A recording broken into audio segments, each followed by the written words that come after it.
എൻ്റെ പേര് അബ്ദുൽ ജബ്ബാർ. ഇത് തോട്ടുമുഖമാണ്. ആലുവയിൽ നിന്ന് KSRTC റോഡ് പെരുമ്പാവൂർ സോളാർ മൊബൈൽസിൻ്റെ കണക്ഷൻ എടുത്തിട്ടുണ്ടോ.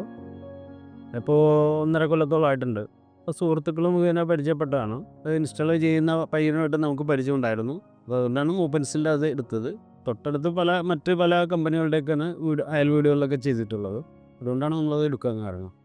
3 കിലോവാട്ടാണ് നിലവിൽ ഉള്ളത്. ഇപ്പോൾ നമ്മൾ ഉപയോഗിച്ചുകൊണ്ടിരിക്കുന്നത് സാധാരണ ഒരു AC വർക്ക് ചെയ്യുന്നുണ്ട്, ഇൻഡക്ഷൻ കുക്കറുണ്ട്, മിക്സി, പമ്പിങ് മോട്ടറുണ്ട്, പിന്നെ സാധാരണ രീതിയിലുള്ള ലൈറ്റുകളും ഫാനുകളും ഫ്രിഡ്ജും.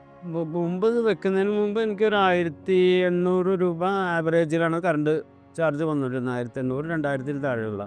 അന്ന് ഉപയോഗിച്ചിട്ട് സബ്സിഡി കഴിച്ചിട്ട് 1.45 വന്നിരുന്നത്.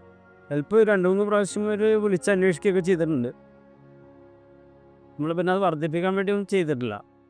കൂടുതൽ ഉപയോഗിക്കുന്നവർക്കാണെങ്കിൽ കൂടുതൽ മെച്ചമായിരിക്കും. ഇതുവരെ കംപ്ലയിൻസ് ഒന്നും വന്നിട്ടില്ല. ഇൻഡക്ഷൻ കുക്കർ ഉണ്ടായിരുന്നു, പിന്നെ ഗ്യാസിലും വളരെ കുറവ് വരുന്നുള്ളൂ. മറ്റേ 1 മാസത്തേക്ക് ഒരു സിലിണ്ടർ വേണ്ടിയിരുന്നിടത്ത് ഇപ്പോൾ 2 മാസം വരെ അതും വന്നിട്ടുണ്ട്. അപ്പോൾ അത് കൂടുതലായിട്ട് ഉപയോഗിക്കുന്ന ഇൻഡക്ഷൻ കുക്കറിൽ തന്നെയാണ്. ആനുവലി നോക്കുമ്പോൾ വലിയൊരു വ്യത്യാസം തന്നെ ഉണ്ട് ശരിക്ക്. പെർ മന്ത് തന്നെ ഒരു 700 രൂപയുടെ അടുത്ത് പെർ മന്ത്. 2 മാസം മുഴുവനുള്ള ബില്ല് വന്നുകൊണ്ടിരിക്കുന്നത്. പെർ മന്ത് ഏതാണ്ട് അത്രത്തോളം വ്യത്യാസം കാര്യമില്ല. തീർച്ചയായിട്ടും സംതൃപ്തിയാണ്. ഓക്കെ, വരും.